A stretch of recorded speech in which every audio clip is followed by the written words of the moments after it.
안녕하세요, 축구라이팅입니다. 클럽 월드컵에서 무기력한 3전 전패, K리그1에 복귀한 울산은 홈에서 최하위 대구를 넘어서지 못하며 현실적으로 챔피언 자리에서 점점 멀어지고 있습니다. 이번 K리그1 21라운드 울산 HD와 대구FC의 수년 경기, 오늘 영상에서는 김판공 감독 울산의 문제점을 부분별로 나눠서 분석해보도록 하겠습니다.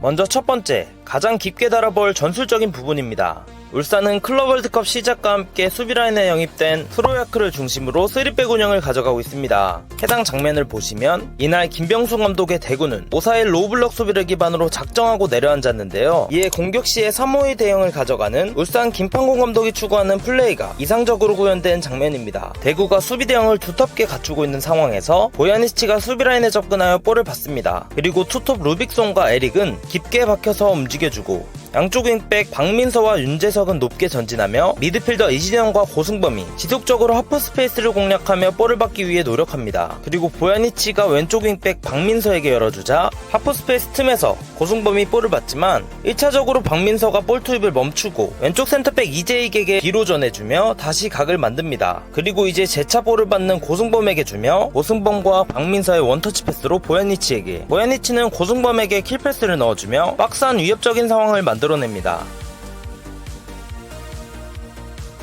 이처럼 울산은 공격 전개 과정에서 윙백이 전진하며 확보된 공간으로 미드필더 선수들이 하프 스페이스 혹은 사이드로 빠져 볼을 받아 수비를 끌어내고, 이를 통해 비워진 공간으로 다시 윙백이 혹은 활동량이 뛰어난 투톱 루빅손과 에릭이 침투해 들어가며 후방에서 찔러 넣어주는 형태의 공격 운영을 가져갔습니다.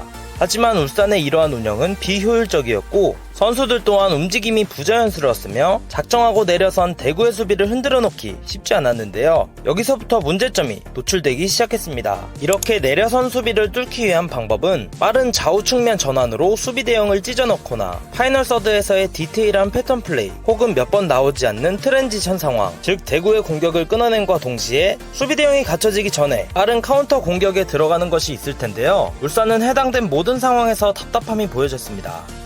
왼쪽 센터백 이재익이 볼을 잡은 상황에서 템포가 쭉 가라앉자 보야니치가 템포를 끌어올리자고 손짓하며 볼을 돌립니다. 하지만 여전히 늦은 템포가 유지되며 잡고 살피고 주고 다시 한번 잡고 살피고 주고, 그리고 고승범이 전진하다가 뒤쪽 보야니치에게 주자 답답한 듯 얼리 크로스를 투입시키지만 키퍼에게 걸리고 마는 확률이 상당히 떨어지는 늦은 템포의 공격이었습니다.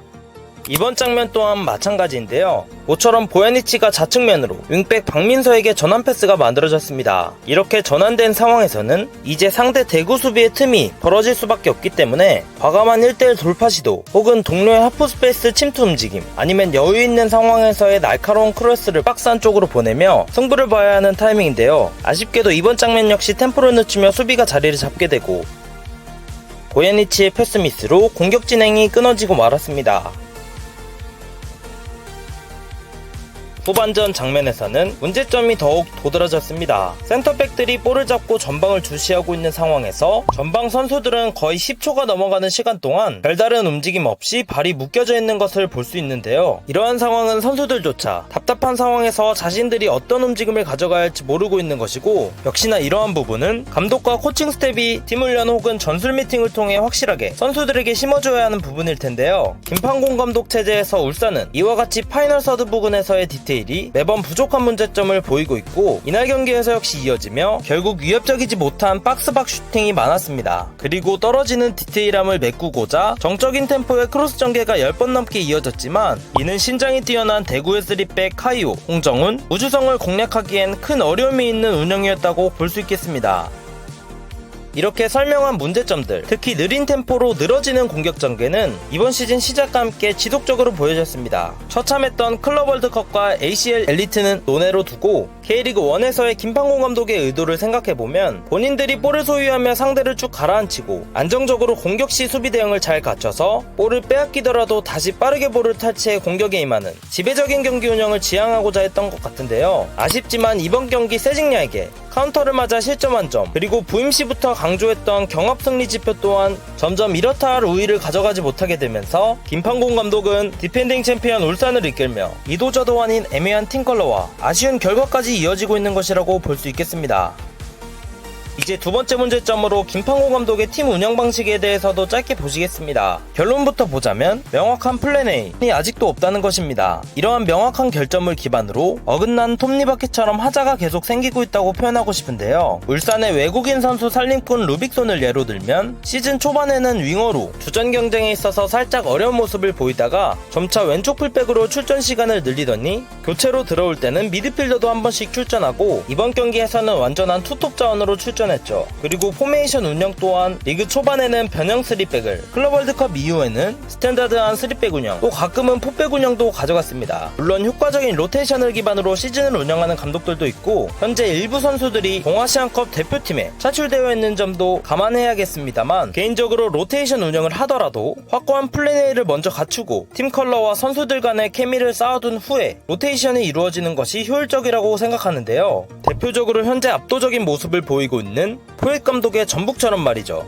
하지만 현재 김판고 감독의 울산은 마치 게임 모델에 있어서 자신들 또한 의문을 가진 것처럼 지속적인 라인업 및 경기 운영 변화로 팀 완성도를 끌어올리지 못하고 있는 것입니다. 그리고 역시 이러한 부분에 있어서 여전히 충분히 높은 퀄리티라고 할 수 있는 울산 선수단을 비효율적으로 활용하고 있는 김판고 감독의 아쉬운 모습 또한 존재하는데요. 시즌 초반 톱자리에 광주에서 영입한 허유를 고집하며 외국인 공격수 야고는 전력 외로 분류되어 현재 팀을 떠났고 보야니치를 중심으로 이청용, 이진현, 고승범, 이희균과 같은 테크니션을 보유하며 지난 시즌까지 울산 중원에서 경기를 조율했던 이규성을 수원 삼성으로 임대를 보냈지만 현재까지도 중원에서의 적절한 조합을 찾지 못해 짜임새 있는 모습은 찾아보기 힘들죠. 그리고 개인적으로 외국인 선수 이선 미드필더 라카바 영입은 확실한 실패라고 판단됩니다. 이러한 상황에서 이제 확실히 검증된 괴물 스트라이커 말컹이 영입됐는데요. 과연 앞으로 김판고 감독이 선수 조합 최적화에 성공하여 말컹의 능력을 효율적으로 활용할 수 있을까요?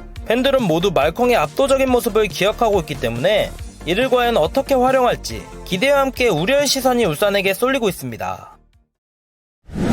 마무리하면서 개인적인 견해를 간단히 풀자면 김판고 감독이 감독이기 전에 행정가로서의 행보는 탁월했고 충분히 박수받아 마땅하다고 생각합니다. 때문에 그냥 원색적으로 비난하고 싶은 마음은 절대로 없는데요. 울산이 현재 갖추고 있는 포지션, 그러니까 K리그1 3연패와 함께 클럽 월드컵 출전과 같이 모처럼 조선업의 엄청난 슈퍼사이클을 맞이한 모기업과 함께 백고동을 울리고자 하는 비전에 알맞은 감독인가에 대해서는 부임 시부터 걱정이 됐던 건 사실입니다. 물론 모든 팀에 대해서도 마찬가지로 K리그1을 사랑하는 팬으로서 각 팀에 적합한 최적의 감독이 부임하여 최고의 경기력으로 멋지게 경쟁하는 모습과 함께 국제대회 경쟁력 또한 상승하길 바라는 마음에서 디펜딩 챔피언 울산이 과연 앞으로 어떤 선택과 행보를 보여줄지 하고 싶은 말은 더 많지만 다음을 위해서 이만 줄이도록 하겠습니다. 여러분들은 김판고 감독 울산에 대해서 어떻게 생각하시나요? 댓글로 소중한 의견을 함께 공유해주세요. 구독, 좋아요 누르시고 K리그는 언제나 축구라이팅과 함께 해주시길 바라며 오늘 영상도 끝까지 시청해주셔서 감사합니다.